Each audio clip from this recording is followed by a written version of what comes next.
വയനാട് മേപ്പാടിയിൽ തുരങ്കപാത നിർമ്മാണം നടക്കുന്ന കള്ളാടിയിലാണ് വൻ മണ്ണിടിച്ചിലുണ്ടായിരിക്കുന്നത്. അപകടത്തിൽ 3 പേർ മരിച്ചെന്ന് മേപ്പാടി പഞ്ചായത്ത് സെക്രട്ടറി അറിയിക്കുന്നു. നിർമ്മാണ തൊഴിലാളികളാണ് അപകടത്തിൽപ്പെട്ടത്. സമീപ സ്ഥലത്തെ പള്ളിയും ബസ് സ്റ്റോപ്പും പാലവും മണ്ണിലടിയിലായി.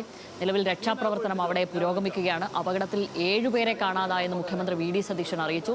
7 പേർ ചികിത്സയിലാണെന്നും എല്ലാ സംവിധാനങ്ങളും രക്ഷാപ്രവർത്തനത്തിന് ഉപയോഗിക്കുന്നുവെന്നും മുഖ്യമന്ത്രി പറഞ്ഞു. ഒരാൾ മരണപ്പെട്ടു ദുരന്തത്തിൽ. 7 പേര് ആശുപത്രിയിലാണ്. 7 പേര് മിസ്സിംഗ് ആണ്, അവരെ കാണാതായിട്ടുണ്ട്. അപ്പോൾ ആദ്യം തന്നെ മീനങ്ങാടിയിൽ നിന്നുള്ള നമ്മുടെ ഫോഴ്സ് അവിടെ എത്തിച്ചേർന്നിട്ടുണ്ട്. കോഴിക്കോട് നിന്നുള്ള ഫോഴ്സ് കൂടി എത്തിച്ചേരും. പോലീസും ഫയർഫോഴ്സും അടക്കമുള്ള സംസ്ഥാന പോലീസിൻ്റെ സംവിധാനങ്ങളെല്ലാം ഉണ്ട്. അതുപോലെ തൃശ്ശൂരിൽ നിന്ന് ഡിഫൻസിൻ്റെ ഒരു സെക്യൂരിറ്റി ഫോഴ്സ് റെഡിയാക്കി നിർത്തിയിട്ടുണ്ട്. എല്ലാ സംവിധാനങ്ങളും അവിടെ വളരെ പെട്ടെന്ന് എത്തും. വളരെ ദൗർഭാഗ്യകരമായ ദുരന്തമാണ്. ദുരന്തത്തിൽപ്പെട്ടവരെ രക്ഷപ്പെടുത്താൻ വേണ്ടിയിട്ടുള്ള ശ്രമങ്ങൾ നടത്തിക്കൊണ്ടിരിക്കുക. രക്ഷാപ്രവർത്തനത്തിന് വെല്ലുവിളിയായി പ്രദേശത്ത് മഴ തുടരുകയാണ്. വയനാട് ജില്ലയിൽ റെഡ് അലർട്ട് പ്രഖ്യാപിച്ചിട്ടുണ്ട്. രക്ഷാപ്രവർത്തനം ഏകോപിപ്പിക്കാൻ മന്ത്രിമാരായ ടി സിദ്ദിഖും എ.പി. അനിൽകുമാറും ഉടൻ അപകട സ്ഥലത്തെത്തും. തുരങ്കപാത നിർമ്മാണ സ്ഥലത്ത് അശാസ്ത്രീയമായി മണ്ണ് കൂട്ടിയിട്ടത് മണ്ണിടിച്ചിലിന് കാരണമായെന്ന് മന്ത്രി ടി സിദ്ദിഖ് പറഞ്ഞു.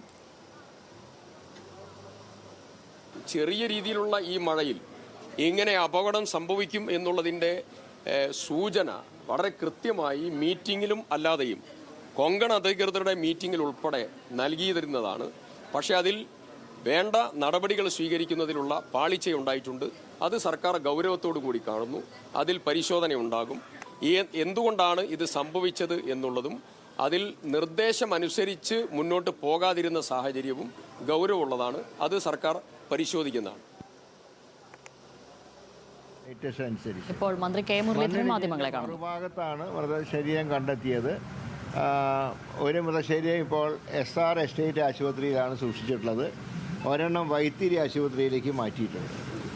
മണ്ണ് മാറ്റി റോഡ് സുഗമമാക്കാനുള്ള പ്രവർത്തനങ്ങളാണ് ഇപ്പോൾ നടക്കുന്നത്. അതായിക്കഴിഞ്ഞാൽ ഉടനെ പോസ്റ്റ്മോർട്ടത്തിൻ്റെ സംവിധാനം ഇപ്പോൾ അവിടെ ഒരുക്കിയിട്ടുണ്ട്. വൈത്തിരി താലൂക്ക് ആശുപത്രിയിൽ ഒരുക്കിയിട്ടുണ്ട്. പിന്നെ പരിക്കേറ്റ 9 പേരെ മേപ്പാടി വിംസ് ആശുപത്രിയിലാണ് പ്രവേശിപ്പിച്ചിട്ടുള്ളത്. അതിൽ ഒരാളുടെ നില വളരെ സീരിയസ് ആണ്.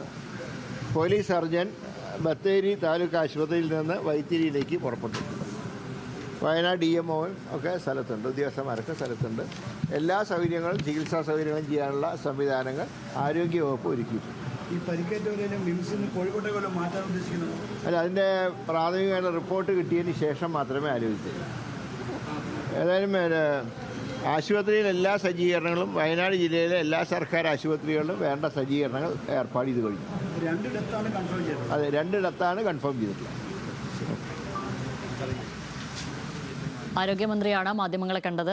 2 മരണമാണ് നിലവിൽ ആരോഗ്യമന്ത്രി സ്ഥിരീകരിക്കുന്നത്. നേരത്തെ മുഖ്യമന്ത്രി 1 മരണമായിരുന്നു സ്ഥിരീകരിച്ചിരുന്നത്. എന്നാൽ ഇപ്പോൾ കാര്യങ്ങൾ മാറിയിട്ടുണ്ട്. 2 മരണമാണ് നിലവിൽ ആരോഗ്യമന്ത്രി കെ മുരളീധരൻ സ്ഥിരീകരിക്കുന്നത്. ഒരാളുടെ നില ഗുരുതരമാണ് എന്നും പറയുന്നു. പരിക്കേറ്റ 9 പേർ മേപ്പാടി കിംസ് ആശുപത്രിയിൽ നിലവിൽ ചികിത്സയിലാണ്. വയനാട് ജില്ലയിലെ എല്ലാ സർക്കാർ ആശുപത്രികളും ചികിത്സയ്ക്കായി നിലവിൽ സജ്ജമാണ് എന്നും ആരോഗ്യമന്ത്രി അറിയിക്കുന്നുണ്ട്.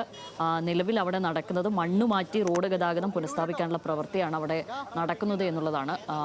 എന്തായാലും 9 പേരാണ് നിലവിൽ മേപ്പാടി കിംസ് ആശുപത്രിയിൽ ചികിത്സയിലുള്ളത്. അതിൽ തന്നെ ഒരാളുടെ നില അതീവ ഗുരുതരമാണ് എന്നും ആരോഗ്യമന്ത്രി നിലവിൽ ഔദ്യോഗികമായി അറിയിക്കുകയാണ്. 2 മരണമാണ് നിലവിൽ ഔദ്യോഗികമായി അറിയിച്ചിരിക്കുന്നത്. നേരത്തെ അത് മുഖ്യമന്ത്രി 1 മരണം എന്നുള്ളതായിരുന്നു പറഞ്ഞിരുന്നത്. പക്ഷേ ഇപ്പോൾ ആരോഗ്യമന്ത്രി അത് 2 മരണമായി ഔദ്യോഗികമായി അറിയിക്കുകയായിരുന്നു. ആകാശമാണ് നിലവിൽ അവിടെ നിന്നും ചേരുന്നത്. നേരത്തെ പ്രിയങ്ക ഗാന്ധി MP സ്ഥിതി വിലയിരുത്തുകയും ചെയ്തിരുന്നു.